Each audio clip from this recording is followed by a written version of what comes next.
Okay, let's just be honest. Finding the right sunscreen is harder than finding a stable relationship. One says non-sticky, one says matte, one says dewy, and still at the end of the day, after I apply any of them, I still end up looking like a glazed donut. Oops.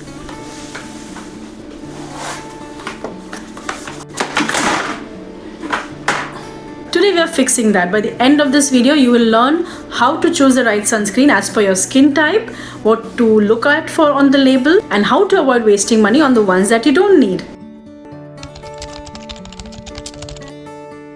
Number one reason people skip sunscreen is its texture.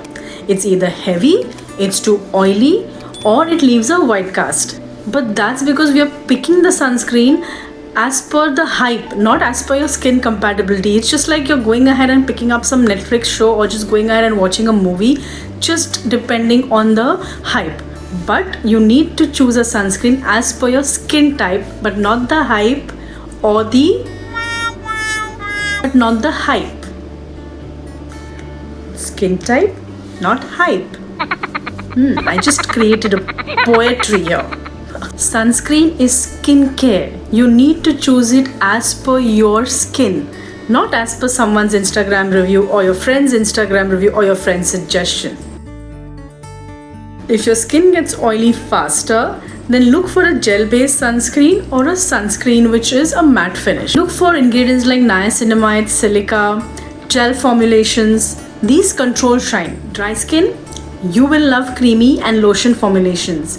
So your sunscreen needs to be something which is thicker, which has a lotion-like consistency, and which is like a moisturizer. It feels like a moisturizer.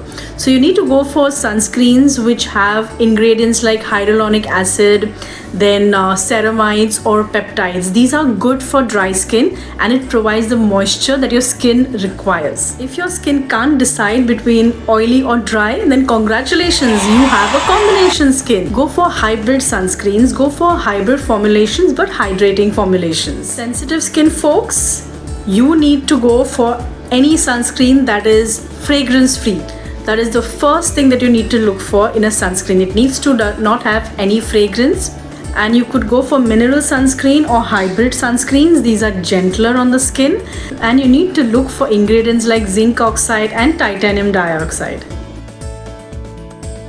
Now let's decode what those SPFs and PA+++ actually mean. SPF 30 is enough if you're only indoors.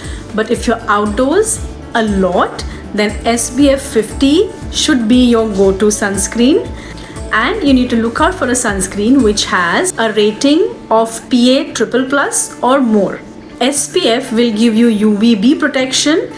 PA++ will give you UVA protection. And if you're using SPF 15 in India, it's like taking a paper umbrella and going out in the monsoon. I hope you're getting me.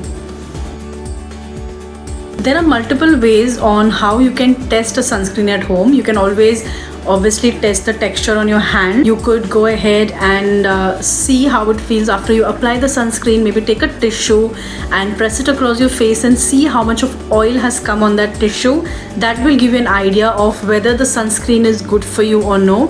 And also you can apply the sunscreen on your face, see if it gives a white cast, and then decide if the sunscreen is good for you or no as per your skin type.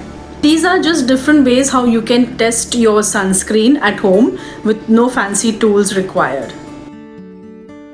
So if the sunscreen just blends quickly and does not leave a white cast and also does not sting your eyes, congratulations, you have found your sunscreen. So next time you buy a sunscreen, don't go for the hype. Just test it on your skin, read the label, feel the texture, and that's how you'll find the right sunscreen for yourself. And you'll actually enjoy wearing SPF, because nothing says adulting like having a favorite sunscreen. If you found this helpful, like this video and hit the subscribe button and share it with your sunscreen hating friend. Next up on Sunscreen Decoded, we are going to test which sunscreens pass the no white cast test. Stay tuned.